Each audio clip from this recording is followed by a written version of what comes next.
Welcome to the ChurchApps podcast. Free software, built by the church, for the church. Every time a church takes an online donation, somebody is making money on that transaction. Usually, it's the platform sitting between the church and the payment processor. Today, we're breaking down exactly how that works, what it costs, and how B1 does it differently. And when most churches hear online giving, they assume they're going to pay for it somehow. Either a monthly platform fee, a percentage of every donation that goes to the software company, or both. For a lot of churches, that's just the reality, paying a middleman every single month just to accept money from their own congregation. And that's been the model for a long time. Most of these platforms sit between the church and the payment processor and charge for that position. Let's break down what that actually costs. Tithely charges 2.9% plus 30 cents per card transaction. Their giving-only plan has no monthly fee, which is fair, but that 2.9% is the same as what you'd pay Stripe directly with no discount. The difference is you're going through Tithely's processor, not Stripe, which means you can't access Stripe's nonprofit rate. And Planning Center? Planning Center, giving uses Stripe on the back end, and they've negotiated a volume rate they pass to churches, 2.15% plus 30 cents per card. That's actually pretty good, but they also charge a monthly subscription based on how many donations you process, ranging from $15 a month on the low end up to $239 a month for unlimited donations. So the per transaction rate is better, but you're paying every month regardless of volume. What about Rebel Give? Rebel Give has an interesting model. The transaction fee is paid by the donor, not the church. So churches receive 100% of every gift. The fee is 1.9% added to the donor's gift. But the church still pays a monthly platform fee, somewhere between $29 and $199 a month, depending on church size. So it shifts where the cost shows up, but there's still a cost. So, across all of these, there's a company making money on your giving, either through transaction fees, monthly fees, or both. Right. And look, these are real companies with real products, and we're not saying they're bad. But you should know what you're paying and why. Because the alternative is zero. Let's talk about how B1 giving works, because I want to explain the concept of a payment wrapper, because that's what this is and it's important to understand. So a payment processor is what actually moves money. Stripe is one of the most widely used in the world. It's the industry standard right now, and frankly, if something better comes along that develops the integration, we'd add it as an option in a heartbeat. We've already had some faith-based organizations get close to making that happen. It just hasn't crossed the finish line yet. For now, Stripe is what's available, and it works well. Every church creates their own free Stripe account and connects it to B1. What B1 does is wrap around your account. We provide the giving page, the fund management, the donor records, the giving statements, all the tools, and plug them into your Stripe. We don't sit between you and the money. So all the money goes directly from the donor to the church's Stripe account. Directly. We never touch it. ChurchApps doesn't retain a single cent. Zero. You pay Stripe for processing. That's it. And the experience for the church and the donor is exactly the same as if you'd paid someone to build a custom giving platform. And there's something else worth mentioning. B1 also gives donors the option to cover the processing fee themselves. So if someone gives $100 and they want the church to receive the full 100, they can choose to add the fee on top of their gift. It's completely optional, the donor decides. That's actually the same model Rebel Give built their whole pitch around. But with B1, it's just a feature, not the business model. The church doesn't pay a monthly fee to get it. It's just there. And there's something really important here for 501c3 churches. So because you own your own Stripe account, you can pick up the phone and call Stripe and ask about a nonprofit rate. Stripe doesn't advertise a fixed nonprofit rate. Every church is different, but it's a real conversation you can have. Some churches get their rate reduced, some don't.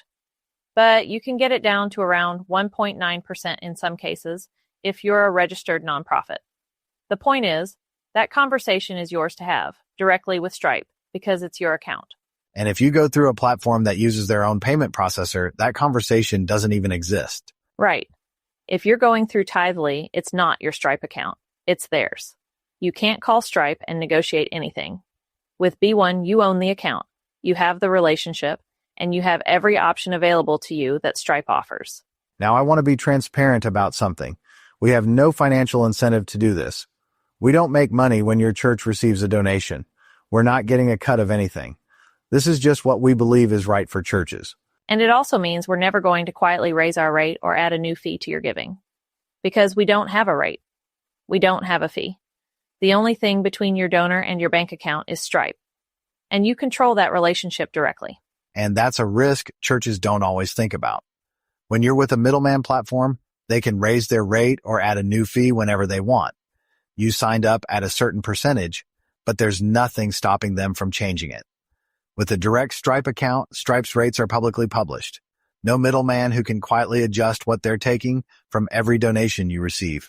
And if they do change something, you'll know, because it's Stripe's public pricing, not a platform fee buried in a terms of service update. Let's talk about integration because this is another place where it matters. What happens when someone gives through B1 versus something like PayPal? This is huge. When someone gives through B1 Giving, that donation automatically logs to their member record in ChurchApps. Their giving history is there. Their year-end statement is generated automatically. Their recurring giving is tracked. It's all connected because giving is built into the same system as your people management. And if you're using PayPal or a third-party tool that isn't connected, you're doing it manually. Someone has to take the PayPal report, match every donor to a person record, and enter it by hand. Every week. That's hours of volunteer time that just disappears into administrative work, and it introduces errors. With B1 Giving, none of that exists. The donation happens, the record update's done.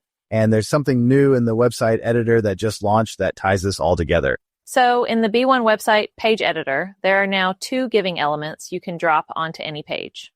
There's a donation element, a full giving form right on the page with amount buttons, fund selection, and a complete payment flow. And there's a donate link, which is a simpler button that takes people to your giving page. The donation element is the powerful one. You control which funds show up.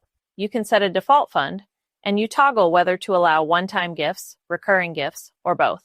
So if you're building your missions page, you can embed a giving form that goes directly to your missions fund, right there on the page. If you're doing a building campaign, you put it on that campaign page pointed at that specific fund. No redirects, no separate giving platform, no custom code. So the giving is woven right into the website. Right into the page. Someone reads about your building campaign, they scroll down, they give, and it's all within your B1 site. Donations go to the right fund automatically. Donor records update automatically. And you set it all up with checkboxes and dropdowns. No developer needed. All right, try it this week. 3 things. First, if you don't have a Stripe account yet, go to stripe.com and create one. When it asks for your business type, select nonprofit. It's free to create. Then go to B1 Admin, go to Donations, and connect your Stripe account. The setup guide is at support.churchapps.org. And second, if you're a 501c3, call Stripe and ask about a nonprofit rate. Have your IRS determination letter ready and your Stripe account ID. Not every church gets it, but it's worth the conversation, especially as your giving volume grows. And third, go into your B1 website editor and try the new donation element. Add it to your homepage or any page. Drop it in, set your fund, decide if you want one-time and recurring both showing, and save it. See how it looks. This is one of those things where seeing it working on your actual church website makes the whole picture click. All the links are in the show notes. The setup guide is at support.churchapps.org. Really important episode today. Online giving doesn't have to cost the church anything. It really doesn't. And once you understand how the wrapper model works, you'll wonder why anyone pays more. See you next time on the Church Apps Podcast.